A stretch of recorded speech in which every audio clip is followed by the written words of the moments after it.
The other fucking high-speed trick you can do, take a magnet, really get going, put on the back side, right? Fucking rock and roll. Almost all your appliances are gonna be sheet iron. It's not worth your time. 10 cents a pound right now. $200 a ton is actually not, it's about, for me, I judge everything on sheet iron. $200 a ton is like the standard average. Like I've seen it down to $15 a ton. I've seen it as much as $350 a ton. 200 is kind of the, if it's at 200, you're happy, you don't complain, you're like, all right, that's good. And keeping the money moving. The money keeps moving in a circle. Good price, we'll go with that. Yeah, I mean, if you want to stay updated on scrap prices, call the scrapyard.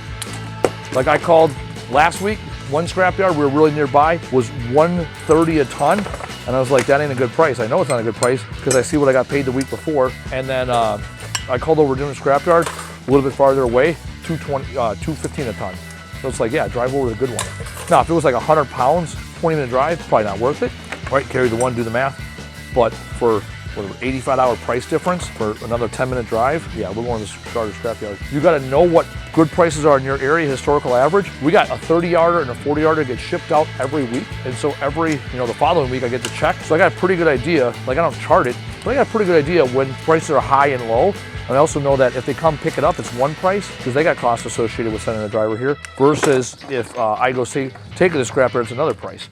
So then it comes down to how much weight am I getting, where am I at? There's other contributing factors. Also, sometimes it's like day of the week. Like if it's a Thursday and our dumpsters are full and they're not gonna make it to us this week, sometimes we'll just take our dump trailer in and pull a scrap load because we don't wanna wait till Monday to empty, we don't wanna fill up our dumpsters and then have no space. Doesn't stick, a little plastic, that ain't what we want. Doesn't stick, it ain't worth it for the stainless. Put in with sheet iron. It's actually kinda nice. Coax cable's sheet iron. There's some quick way of doing it, like, yeah, I don't know what the fuck that is. Like, oh, look at that, goddamn paint can or some shit. We thought these were like super high speed, like nuclear waste fucking things, and so I don't get excited about shit. Oh, there it is. Oh, that's not fucking good. This is why we can't have nice things. People are like, oh, why don't you donate stuff like this? Basically, if it has a cord, unless it's a lamp, people don't want it. Donation centers don't want it because people aren't gonna buy it. So stuff like this, just cut the cord, scrap it. Again, we're keeping stuff out of the landfill, that's the key. Batteries, things like that, keep those out of the landfill, keep batteries out of your scrap load. Batteries always need to go separate. Earlier I was gonna smash up that vise and I couldn't bring myself to it. Right, that's the case in point. Like that vise, if it's, let's call it 15 pounds, 10 cents a pound, it's worth $1.50 to me if I scrap it. It's worth a lot more to somebody else if we keep it as a vise and they can use it again. So even in junk removal, it's not about what is best for the bottom line, what's best for the environment. When we start with reducing, reusing, repurposing, recycling, and then responsible disposal, as long as we run that matrix every single time, you'll always make the best decision. Even if it's not the most cost-effective decision for your business, you're gonna make the best decision for that product, that piece, for the environment, for society, and your business will be compensated in time when you habitually do the right things.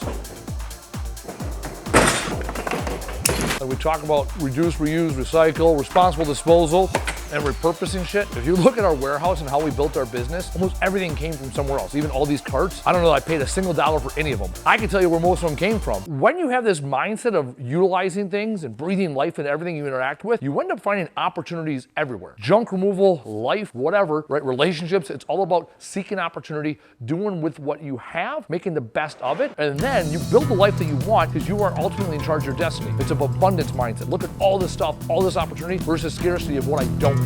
So junk removal, recycling, it's all about abundance.